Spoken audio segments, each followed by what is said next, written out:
प्रदेश सहित 5 राज्यों के चुनावी नतीजे सामने आने के बाद एक बार फिर से ईवीएम मशीन पर जोरदार सवाल उठने लगे हैं। ऐसा नहीं है कि ईवीएम मशीन पर पहली बार राजनीतिक दलों ने सवाल उठाए हैं। इससे पहले भी कई बड़े नेताओं ने ईवीएम मशीन पर न सिर्फ सवाल उठा चुके हैं, बल्कि ईवीएम मशीन में गड़बड़ी को लेकर किताब तक लिख चुके हैं। बीजेपी नेता और जाने माने वकील सुब्रमण्यम स्वामी तो कई मंचों से ईवीएम मशीन की मुखालफत कर चुके हैं। और तो और बीजेपी प्रवक्ता जीवीएल नरसिम्हा राव ने भी किताब लिखकर जमाने को बता दिया था कि कैसे ईवीएम मशीन के जरिए गड़बड़ियां होती है। हमारी इलेक्ट्रॉनिक मशीन स्वदेशी मशीन नहीं है। इसकी जो मोस्ट इम्पॉर्टेंट जो ब्रेन है उसको माइक्रो कंट्रोलर कहते हैं।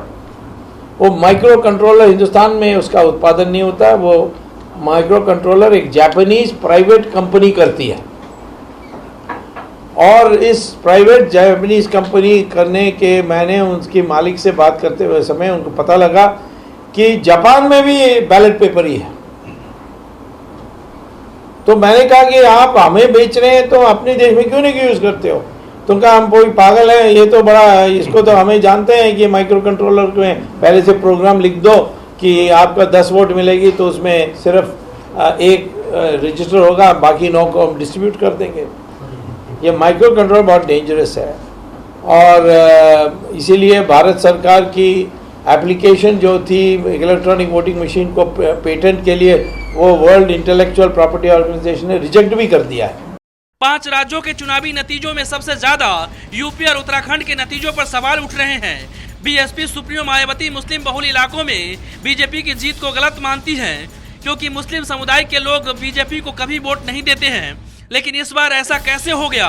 मायावती का मानना है कि बीजेपी ने ईवीएम मशीन में गड़बड़ी करके जीत हासिल की है।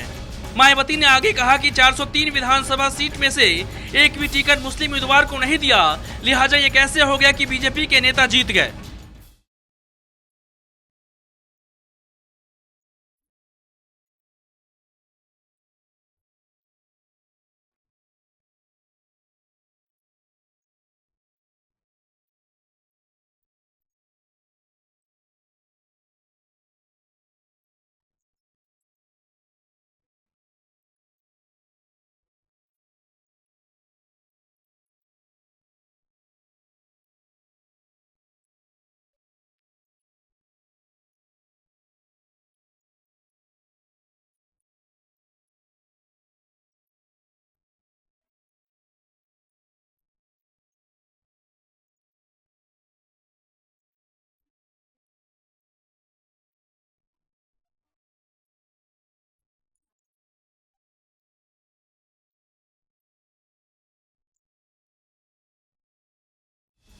ईवीएम पर मायावती की टिप्पणी को अब अपार जन समर्थन मिलने लगा है।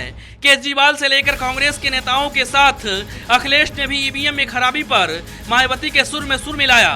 साथ ही ईवीएम में खराबी को लेकर लोग सड़कों पर उतरकर अपना विरोध प्रदर्शन करने लगे हैं। लोगों की मांग है कि ईवीएम को खत्म किया जाए और बैलेट पेपर के जरिए सभी चुनाव कराए जाए।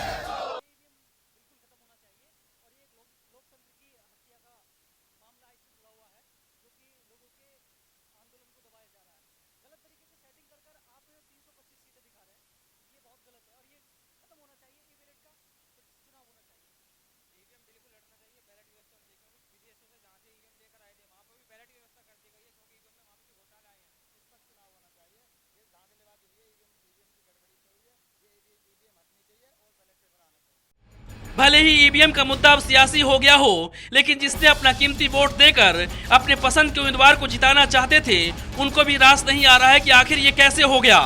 इस बात में किसी को शक नहीं होनी चाहिए कि जहां जिस उम्मीदवार के बारे में वहां के जनता नकारना चाहते थे, आखिर वही कैसे जीत गए। ये सच में सोचने का विषय है। नाराज जनता के साथ कई बड़े सैफोलॉजिस्ट के मन में ये सवाल उठने लगे हैं कि सियासी तौर पर जिस पार्टी की स्थिति ठीक नहीं थी, आखिर रातों रात ऐसा क्या चमत्कार हो गया कि बीजेपी की जीत ऐतिहासिक हो गई।